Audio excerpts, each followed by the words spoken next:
주의 이름으로 환영합니다. 할렐루야. 우리 함께 하나님의 말씀 함께 읽겠습니다. 마태복음 6장 11절에서 13절까지 말씀 우리 한 목소리 합독하여 읽습니다. 오늘 우리에게 일용할 양식을 주시옵고 우리가 우리에게 죄 지은 자를 사하여 준 것 같이 우리 죄를 사하여 주시옵고 우리를 시험에 들게 하지 마시옵고 다만 악에서 구하시옵소서. 나라와 권세와 영광이 아버지께 영원히 싸움나이다. 아멘. 오늘 벌써 주기도문 11번째 말씀입니다.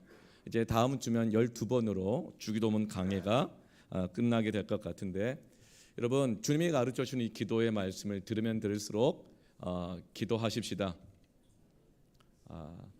여러분의 기도의 깊이가 깊어지고 하나님의 뜻을 깨닫는 그 높이가 높아지고 그 하나님의 사랑의 높이와 넓이와 모든 충만한 것들이 여러분 채워지기를 축원합니다. 예수님께서는 하늘의 뜻이 땅에 이루어지기 위해서는 기도가 바뀌어야 한다고 말씀하십니다.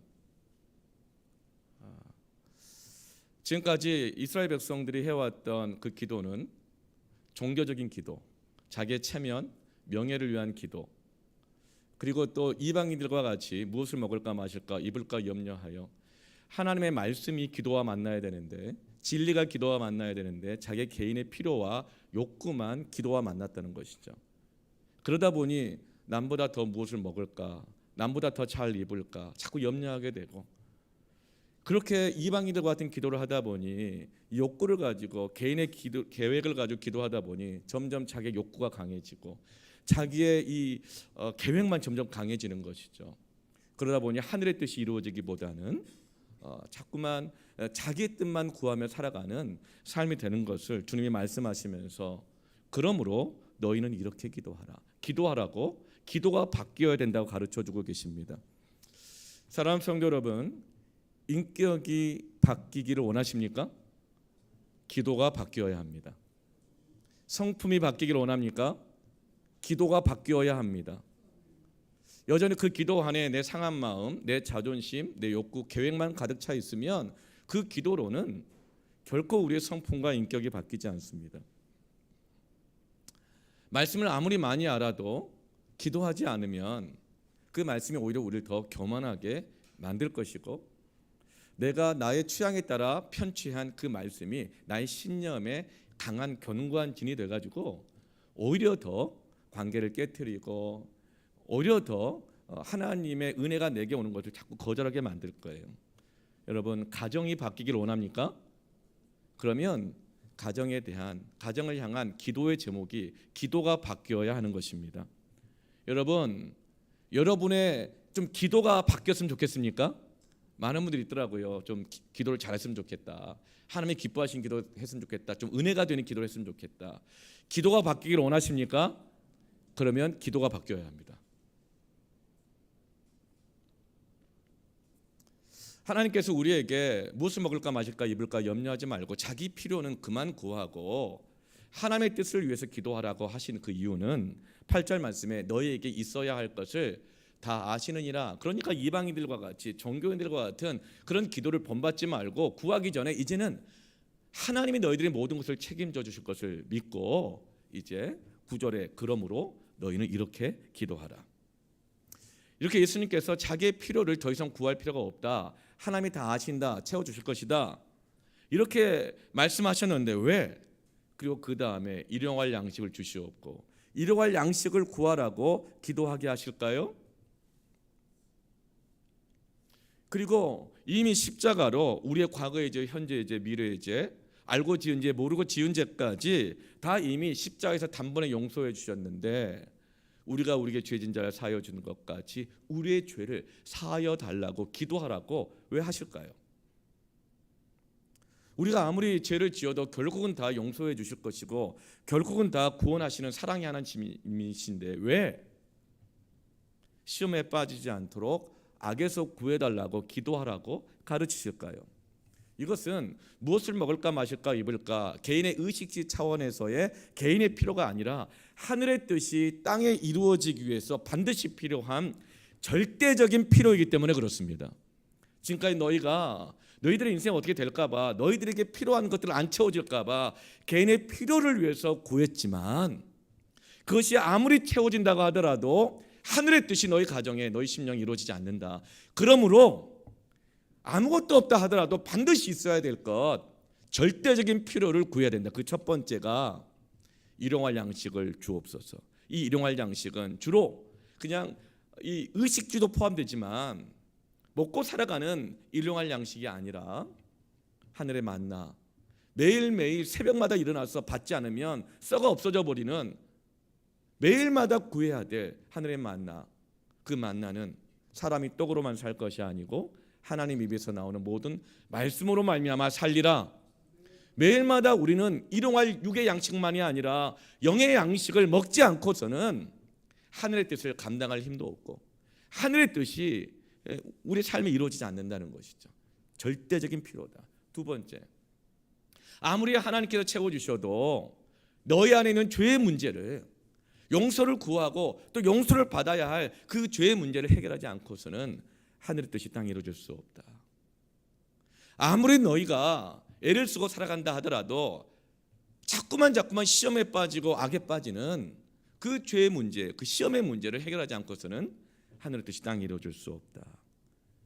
지금 우리 예수님께서는 우리의 삶 속에 하나님의 그 영광스러운 그 뜻이 이루어지도록 하기 위해서 필요한 절대적인 기도 제목, 절대적인 필요 세 가지를 우리에게 가르쳐주고 계시는 것입니다.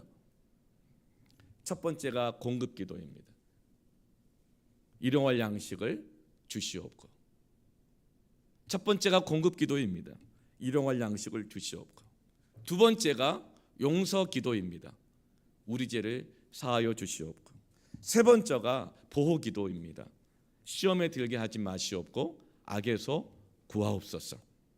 여러분, 하나님이 우리에게 가르쳐 주신 절대적인 기도 세 가지가, 첫 번째가 공급이요, 두 번째가 용서요, 세 번째가 보호 기도인 것을 이 순서 안에 주님의 뜻이 있습니다. 공급과 보호 사이에 용서가 있습니다. 죄의 용서를 받지 못하면 하나님의 공급이 우리 삶의 보호로 연결되지 않는다는 것입니다.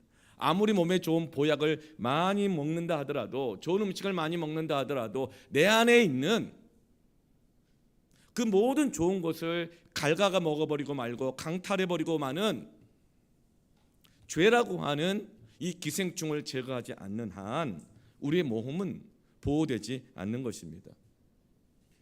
죄 문제를 용서받지 못하면, 또 용서를 구하지 못하면, 또 용서해 주지 않으면 결국은 시험에 들고 악에 빠진다는 것이죠. 아무리 은혜를 달라고 하고 아무리 하나님은 은혜를 주시지만 결국 죄 문제 해결하지 않고 용서하지 않고 용서를 구하지 않는다면 결국은 시험에 빠지게 되어지고 악에 빠지게 된다는 것을 말씀하고 있는 것입니다. 사랑하는 성도 여러분, 우리가 왜 기도해야 될까요? 왜 우리가 기도해야 될까요? 왜 주님께서 용서를 하라고 기도하라고 하실까요? 왜 주님께서 죄 사함을 위해서 용서받기를 위해 기도하라고 그러실까요? 용서는 내 힘으로 안 되는 것입니다. 용서는 기도 없이 할 수 없습니다. 죄 문제는 내 인격으로 할 수 없습니다. 죄 문제는 내 도덕심으로 할 수 없습니다.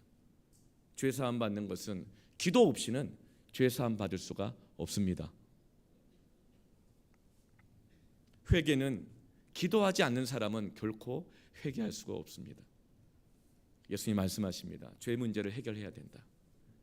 용서해 줘야 된다. 용서를 네가 구해야 된다. 그런데 기도해야 용서할 수 있다. 기도해야 회개할 수 있다. 기도할 때 용서할 수 있고, 기도할 때 너와 나 사이를, 나와 하나님 사이를 이 지경 만들어버린 그 죄의 문제를 해결할 수 있다. 바로 그때 하늘의 뜻이 너와 하나님 사이에, 너와 나 사이에, 가족 안에, 성도 안에, 교회 안에 이루어지게 되는 것입니다. 용서는 인격으로 하는 것이 아닙니다. 용서는 상대방 인격 봐서 해줄 수 있는 것도 아닙니다. 오직 용서는 기도로만 할 수 있습니다.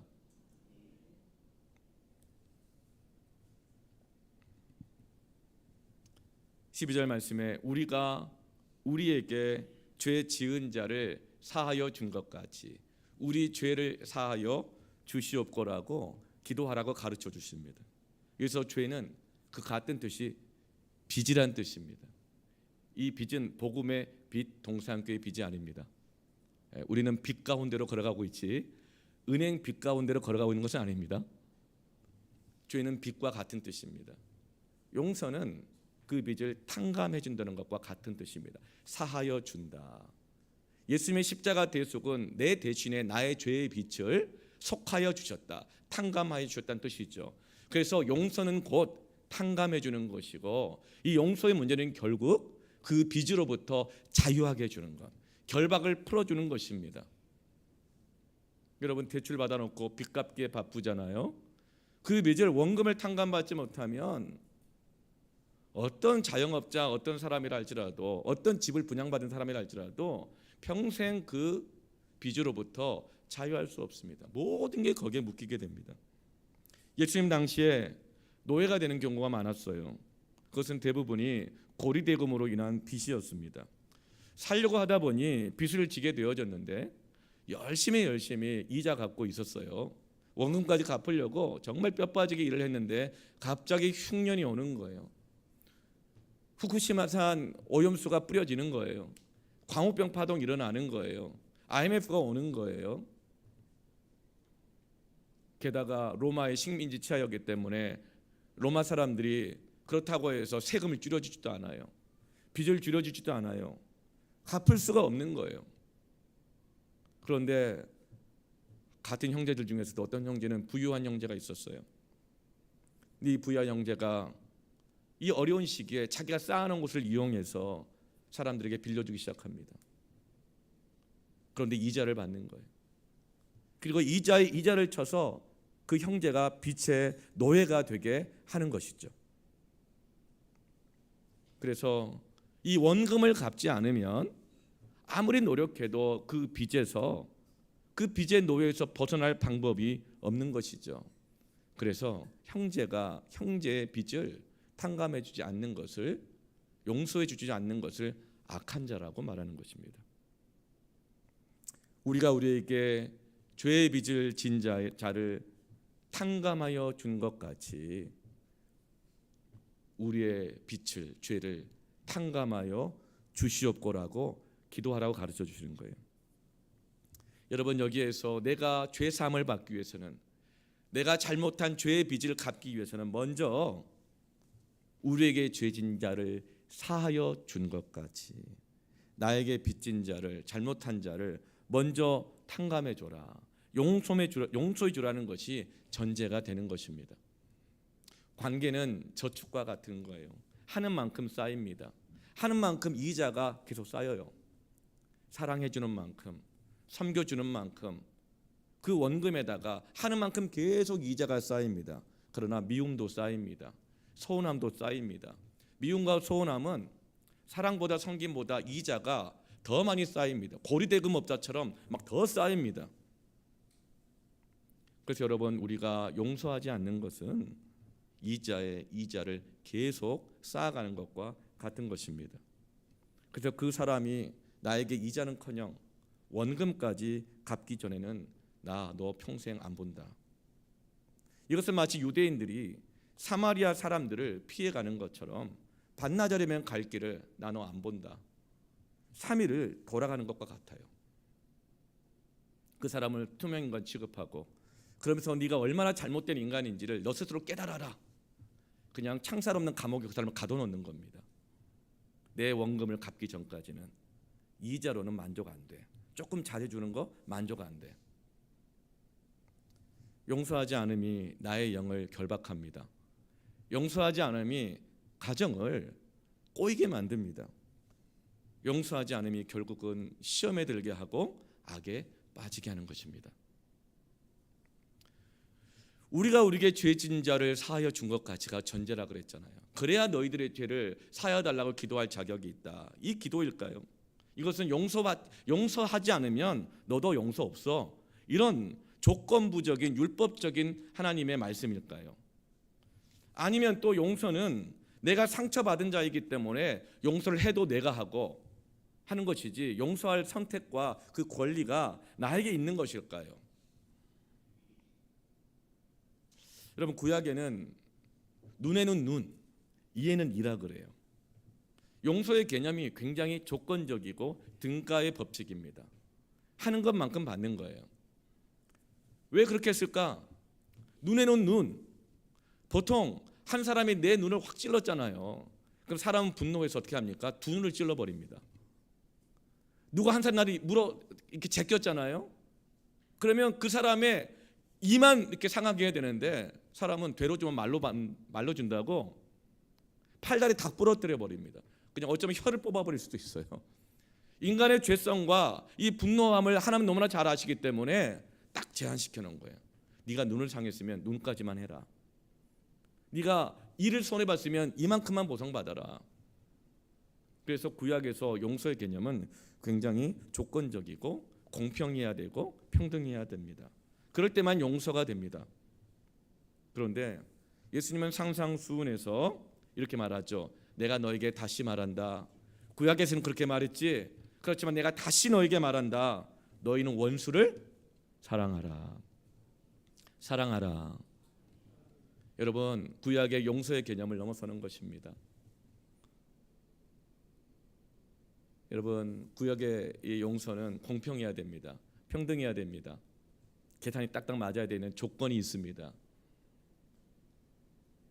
그러나 사랑은 계산하면 안 되죠. 할 수가 없는 게 사랑이에요. 사랑은 조건 다 따져서는 못 하잖아요. 그래서 사랑은 거래가 아닙니다. 구약은 조건적인 용서이지만 신약은 원수를 사랑하라는 사랑의 명령입니다. 선택권이 우리에게 없는 거예요. 사랑의 명령입니다. 그렇다면 여러분, 원수가 누구일까요? 원수가 누구일까요? 그것은 나에게 갚아야 할 빚이 있다고 여기는 사람이 나의 원수입니다. 나는 이만큼 너에게 해주었는데 어떻게 나에게 그렇게 할 수가 있어? 나는 이만큼 너를 위해서 노력했는데 어떻게 나에게 이렇게 할 수가 있어? 이 마음을 갖게 하는 사람, 그 사람이 나의 원수입니다. 부모가 나의 원수가 될 수 있습니다. 내가 부모에게 이렇게 했는데 어떻게 부모가 나한테 이렇게 할 수 있지? 또 자식이 원수가 될 수 있습니다. 내가 너를 어떻게 키웠는데 나를 이렇게 할 수가 있지? 형제 간에도 원수가 될 수 있습니다. 성도 간에도 원수가 될 수 있습니다. 그러면서 그 빚을, 이자를 계속 쌓아가고 있는 것이죠. 풀어주지 않는 거예요. 여러분, 용서는 거래가 아닌 것입니다. 조건이 맞아야 되는 것이 아닙니다. 이만큼 해줬으니까 이만큼 당연히 해줘야 되지. 그러면 용서가 안 되죠. 여러분, 우리 기독교는 종교입니까? 아닙니까? 우리 기독교는 종교가 아닙니다. 종교는 뭐죠? 근본적으로 거래입니다. 신과 인간 사이의 거래이죠. 내가 당신에게 이렇게 갖다 바칠 테니까, 뭐 이렇게 할 테니까 그 신은 거기에 맞는 보상을 해줘야 된다. 응답을 해줘야 된다. 이게 종교예요. 그래서 그 신은 인간이 하는 것만큼 조종하고 움직일 수 있는 신인 것입니다. 그래서 종교는 무능합니다. 피조물인 인간이 마음대로 움직일 수 있는, 조종할 수 있는 신이 무슨 능력이 있습니까? 그래서 기독교는 종교가 아닙니다. 거래가 아닌 거예요. 기독교는 복음입니다. 굿뉴스입니다. 복음은 십자가입니다. 십자가야말로 가장 불공정한 거래 아닙니까? 십자가야말로 가장 불평등한 거래 아닙니까? 십자가야말로 가장 말도 안 되는 탕감 아닙니까? 용서 아닙니까? 나는 내가 누군가를 대신해서 어떤 일을 땜빵만 해도 기분 너무 나쁜데 내가 한번 땜빵 해줬으니까 다음에 네가 해줘야 돼? 그런데 예수님은 갚을 길 없는 우리의 죄를 위해서 십자가에서 대신 죽으셨습니다. 내 죄를, 내 실수를, 나의 엄청난 죄를 알고 지은 죄, 모르고 지은 죄, 과거의 죄, 현재의 죄, 앞으로도 지을 죄까지 대신 감당해 주신 것입니다. 여러분, 그래서 기독교는 종교가 아닙니다. 거래가 아닙니다. 십자가입니다. 그래서 십자가가 우리의 능력인 것입니다.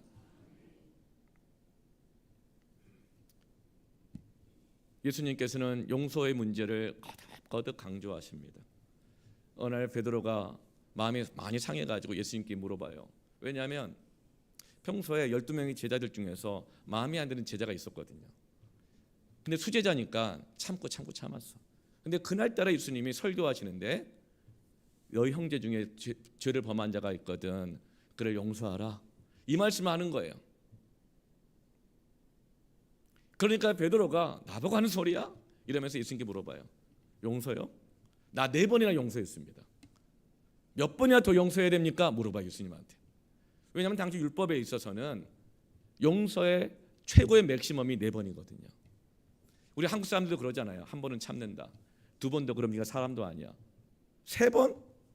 호적에서 파버리잖아요. 손절하잖아요.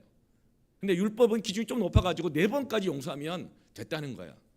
그래서 베드로는 적어도 제자들에 대해서 4번까지 용서했던 것 같아요.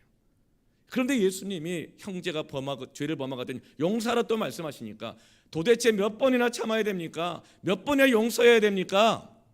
물어봐요. 예수님이 뭐라고 대답하시죠? 70번씩 7번이라도. 여러분, 70번씩 7번 나한테 잘못한 사람이 있어요, 없어요? 있어요, 없어요?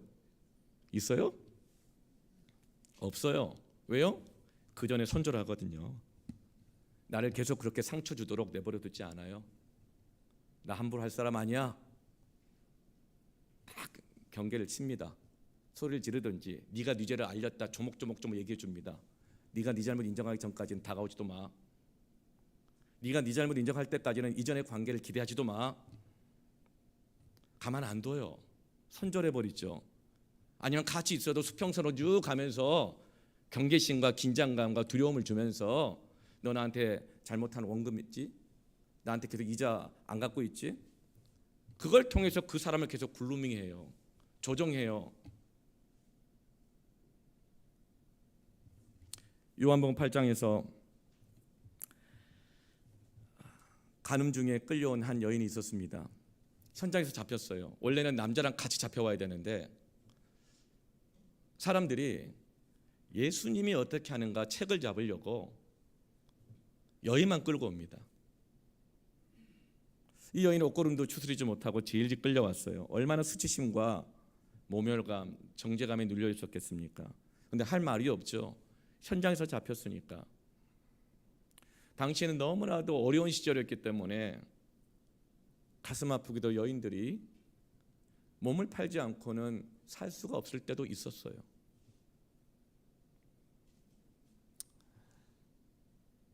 그렇게 시험의 구렁텅이에 악에 빠져 있는 그 여인을 끌고 온 그 청중들에게 예수님이 뭐라고 말씀하시죠? 너희 중에 죄 없는 자가 먼저 돌을 쳐라. 너희 중에 죄 없는 자가 먼저 돌을 들어 쳐라 그랬어요. 이스라엘 사람들의 법에 의하면 죄인을 향해서 가장 먼저 돌을 들어 친 사람이 나중에 재판정에서 증인으로 서야 되고 그 책벌에 대한 책임을 져야 되는 거예요. 그러자 그 말을 들은 군중들이 어때요? 하나 둘 다 들었던 손을 내려놓고 사라져 버립니다. 왜죠? 자기도 죄가 있거든요.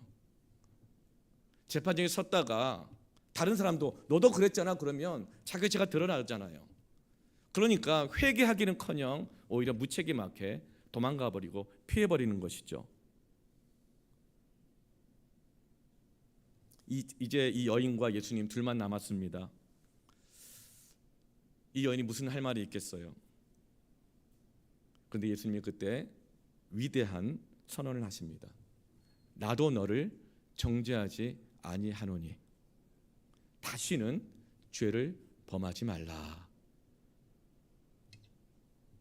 따라할까요? 다시는 죄를 범하지 말라. 여러분, 다시는 죄 범하지 말라.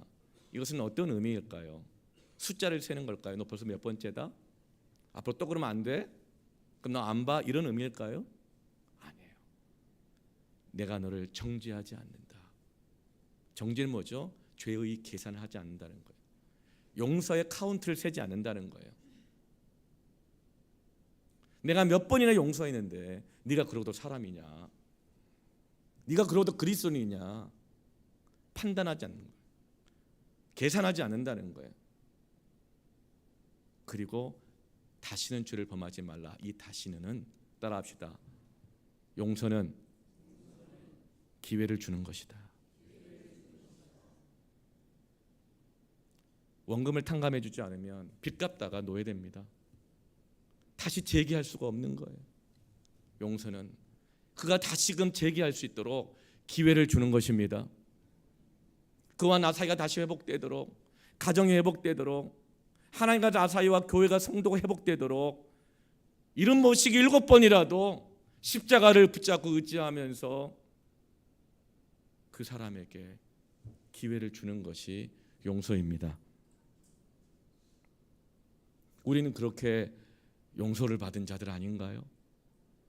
이미 진노의 자녀였고 사망 가운데 거했던 우리가 그렇게 우리가 다시금 기회를 얻은 것 아닙니까? 그러므로 우리에게 죄 지은 자에게 다시 기회를 준 것 같이 너희도 하나님 앞에 다시 기회를 주기를 원하기를 기도하라. 마태복음 18장에 1만 달란트 빚을 진 한 종이 있습니다. 1달란트가 금 30 몇 킬로그램이에요. 그러니까 1달란트 어마어마하죠, 금액이. 그런데 1만 달란트 빚을 졌어요. 종이 잘못해가지고 회사에서 어떤 직원이 자기 실수로 수십억 원의 손해를 회사에 끼친 것입니다. 그런데 회장님이 그 잘못한 빚진 이 직원의 그 모든 빚을 그냥 탕감해 준 거예요. 그런데 자기 직장 동료가 나한테 100데나리온, 아주 적은 돈입니다. 그 100데나리온의 빚을 갚지 못했다는 이유로 어때요? 너 이거 다 갚기 전까지는 못 나와, 감옥에 넣어버립니다. 그러자 주인이, 즉 하나님이 이렇게 말씀하시는 거예요. 마태복음 18장 32절 35절에 이의 주인이 그를 불러다가 말하되 악한 종아, 내가 빌기에 내가 내 빚을 전부 탕감하여 주었거늘 내가 너를 불쌍히 여김과 같이 너도 내 동료를 불쌍히 여김이 마땅하지 아니하냐 하고 주인이 노하여. 용서하지 않으면 하나님이 노하십니다. 그 빚을 다 갚도록 그를 옥졸들에게 넘기니라. 너희가 각각 마음으로부터 형제를 용서하지 않으면 나의 하늘 아버지께서도 너희에게 이와 같이 하시리라. 하늘의 뜻이 땅에 이루어지기를 원합니까? 용서하시길 바랍니다. 이 지경이 되기까지 방치한 죄가 있습니까? 고집이 있습니까? 용서를 구하시길 바랍니다. 하늘의 뜻이 땅에 이루어지게 될 것입니다. 여러분, 지금 용서를 고민한 분이 계십니까? 목사님이 당한 그런 문제는 작은 거라 용서하는지 모르지만 내가 당한 이 일을 다 알게 되면 내가 절대로 용서하지 못하게 되는 것을 이해하실걸요? 내가 말을 다 안 해서 그렇지. 이렇게 항변하고 싶은 분이 계십니까? 그분은 아직 내가 얼마나 큰 죄를 탕감받았는지 모르고 있거나 잊어버리고 있는 것입니다. 우리는 큰 용서를 받은 자들입니다. 그러므로 우리는 용서하지 않을 자격도 없고 용서를 선택할 수 있는 권리 증서도 다 십자가에 못 박아 버리기를 축원합니다. 사람 중에 그 누구도 용서를 강요할 자격도 없어요. 너 나한테 용서해야 돼. 용서를 빌어야 돼. 그럴 자격 아무도 없습니다. 우린 다 1만 달란트 빚을 탕감받은 자인데요. 누가 누구에게, 죄인이 죄인에게 용서하라고 강요할 수 있겠어요? 없어요. 선택권도 없어요. 그러나 오직 하나님만은 그가 이미 우리에게 자기 아들 내어주시고 다 탕감해 주셨기 때문에 우리에게 용서하라고, 용서를 구하라고 명령할 수 있는 분이십니다. 그 명령은 사랑의 명령입니다. 그래야 시험에 들지 않는다. 그래야 악에서 빠져나올 수 있다. 그래야 하나님의 뜻이 너희에게 이루어질 수 있다. 그런데 여러분, 나는 용서하라는 명령을 지킬 힘이 없습니다. 용서를 구할 용기도 없습니다. 용서를 체면이나 도덕심이나 인격이나 자기 의지로 하면 그것마저도 또다시 율법이 됩니다. 그래서 내가 몇 번 용서했는데 또 율법이 돼요. 또 결박돼요. 율법적 용서는 하면 할수록 자기 의가 되고 더 시험에 빠지게 됩니다. 더 이상 용서할 수 없는 지경까지 가게 됩니다. 용서는 내가 하는 것이 아니고 용서는 하나님께서 나에게 은혜를 주실 때 용서하게 되어지는 것입니다. 그래서 기도해야 된다. 용서를 위해 기도해야 된다. 하나님, 용서할 힘을 주십시오. 용서할 수 있는, 용서받은 자의 은혜를 내게 주십시오.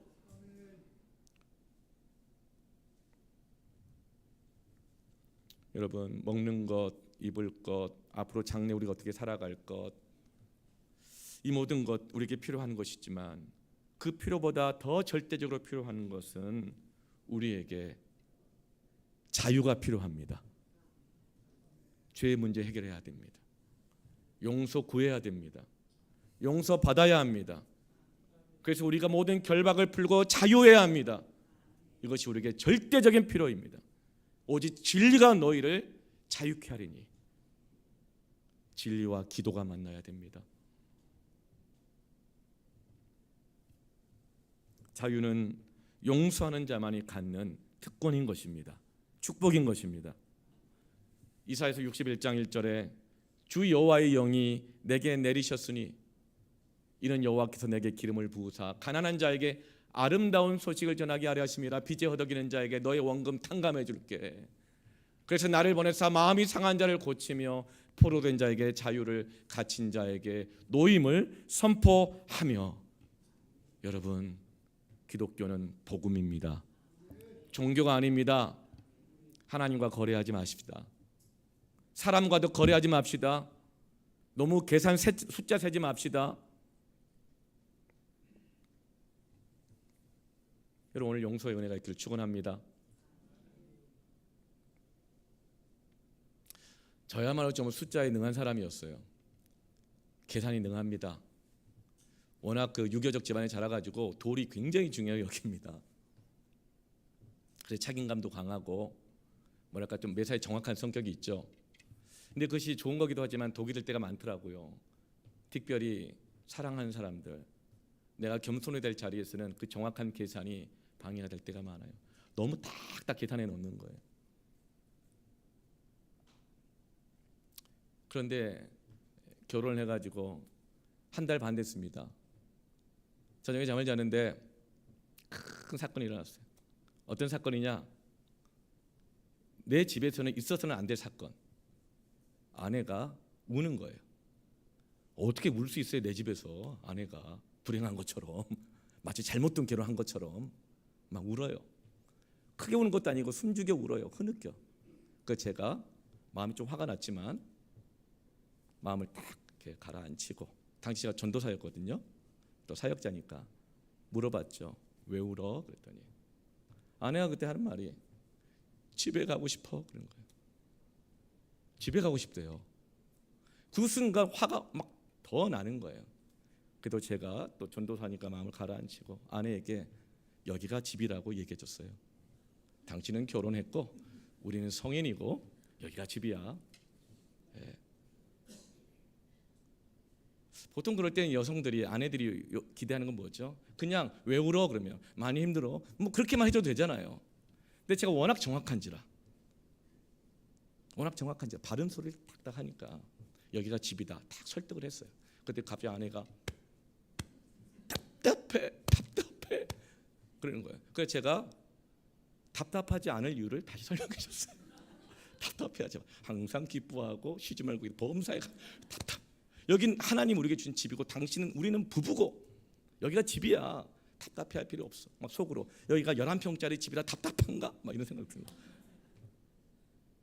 그때 그 자리에서 아내가 벌떡 일어나더니 불을 켜더니 막 짐을 싸는 거예요. 그러면서 집을 나가겠다는 거예요. 그 순간 제가 꼭지가 돌아가지고 그냥 아내의 손목을 잡고 침대에다가 그냥 내동댕이를 쳤어요. 아내가 침대에서 엎어져가지고 우는 거, 엄마 하며 우는 거예요. 근데 그걸 보는데 더 짜증이 나고 더 화가 나는 거예요. 왜 신혼인데, 왜 우리 집인데 왜 우나? 불행한가? 내가 뭐 잘못했다는 건가? 막 더 화가 나면서 집안 세간살이를 비싼 거 빼고 다 막 넘어뜨리고 부시고 막 화를 냈는데, 너무 화를 내다가 정신을 차리고 보니까 너무 부끄러운 거예요. 내가 이렇게 화를 내릴 일인가? 이렇게 분노할 일인가? 견딜 수가 없어갖고 창피해가지고 집을 뛰쳐나가서 상계동 주공아파트 504동 208호 뒤에 있는 노원 창일교회 지하 예배당 가가지고 앉았는데 그렇게 서럽게 눈물이 나는 거예요. 내가 왜 이러지 모르겠어. 막 서럽고 눈물 나고 내 자신 부끄럽고 초라하고 다시 집에 들어가서 아내 얼굴을 볼 자격이 없고, 자신이 그날이 하필이면 또 토요일이어가지고 내일 주일 나가서 주일학교 아이들 앞에 설교할 자격도 없고, 깊은 연민과 슬픔과 우울함과 절망감 가운데 완전히 주저앉아 막 울면서 하나님 앞에 이렇게 기도도 아니고 녹두를 했어요. 하나님, 내가 왜 이러죠? 왜 이러죠? 근데 그때 하나님께서 딱 떠오르게 하는 얼굴, 아버지 얼굴이 딱 떠오르는 거예요. 죄송합니다. 우리 이미 천국 가 계신 우리 아버지 욕을 조금만 하도록 양해하시기 바라는데, 어릴 때부터 저희 아버지 너무 착하시고 좋으신 분. 근데 볼 때 좀, 제가 볼 때는 좀 너무 우유부단하고 뭐랄까 집안을 먹고 살아갈 만큼 충분히 챙겨주지 못하는 그런 분으로 여겨졌어요. 그래서 누가 그렇게 말하지 않았는데 스스로 암묵적으로 너는 아버지처럼 되면 안 돼, 너는 아버지처럼 되면, 이런 마음이 제 마음이 있었던 것이죠. 누가 그렇게 말을 안 했는데도. 그런데 가끔 누가 이렇게 말해요. 야, 너 네 아버지 닮았다. 그렇게 화가 나고 불안하고 두려운 거예요. 나는 아버지처럼 안 되려고 강하고 정확하고 책임감 있고, 나는 나의 집을 그렇게 만들 거야, 나는 나의 아내를 책임질 거야, 나의 아내는 눈물이 안 나게 할 거야, 행복하게 할 거야 그랬는데, 그날 저녁 아내가 나 집에 가고 싶어 할 때 그 모든 꿈이 무너진 거예요. 나는 성장하면서 나도 모르게 아버지에게 상처를 받았다고 느낀 거예요. 아버지는 왜 나를 책임져주지 못할까? 아버지는 왜 가정을 책임져주지 못할까? 계속 상처받았던 거죠. 그래서 아버지처럼 될까 봐 두려웠던 거예요. 시험에 빠져 있는 거죠. 그때 하나님 말씀하셨어요. 아버지를 용서해라. 하나님, 아버지는 저 때린 적도 없는데요, 저한테 욕하신 적도 없는데 얼마나 착한 분이신데요. 근데 네가 아버지에게 갖고 있는 그 원금을 탕감해야 된다. 이자 계속 쌓아가고 있었잖아. 그러면서 얼마나 울었는지 몰라요. 그리고 나서 한 2시간 집에 겨우 기어와가지고 조용히 누워있다가 새벽 기도를 갔어요. 새벽 기도가 하나님 앞에 기도해서, 하나님, 용서하게 힘을 주십시오. 용서하게 힘을 주십시오. 새벽 기도 딱 결단하고 나서 너무 시간이 늦으면 안 되니까 오전 일찍이 주저하다가 아버지에게 전화를 했어요. 뚜루루루 뚜루루루 뚜루루루. 아버지가 전화를 받았어요. 아버지, 일단 이석이냐 그러더라고요. 말이 안 나오는 거예요. 그래서 그냥 아버지 용서합니다. 뚝 끊었어요. 뚝 끊었어. 아버지 좀 당황하셨을 거예요. 그런데 바로 그날 그 순간 모든 결박이 풀린 것입니다. 탕감된 것입니다. 그리고 나서 아내와 나 사이에 변화가 일어났습니다. 지금도 가끔 열받으면 객관적으로 얘기해 주지만, 그래도 그래, 힘들었구나, 그랬구나. 사실 그렇게 말해 주는 건 어려운 거 아니잖아요. 근데 기도 안 하면 안 됩니다. 용서 안 하면 그 말이 안 나온다고요. 자꾸 조건적, 율법적 용서만 하게 되고 참아주기만 하는 거예요. 오늘 사랑하는 성도 여러분, 오늘이 가기 전에 용서를 구하십시오. 오늘이 가기 전에 용서를 선포하십시오. 모든 시험과 얽매임과 결박에서부터 자유하기를 축원합니다. 하늘의 뜻이 땅에 이루어지기를 축원합니다. 우리가 우리에게 죄진 자를 사하여 준 것 같이 우리 죄를 사하여 주옵시고. 용서는 죄로 인하여 파산된 인생, 미움으로 인하여 율법으로 인하여 억눌리고 무너지고 포기된 인생들에게 다시금 기회를 주는 것입니다. 여러분, 그것이 누굽니까? 나 자신입니까? 용서는 우리가 구해야 할 절대적인 필요인 것입니다. 오늘 나를, 형제를 자유하게 하는 거룩한 주일 되기를 축원합니다.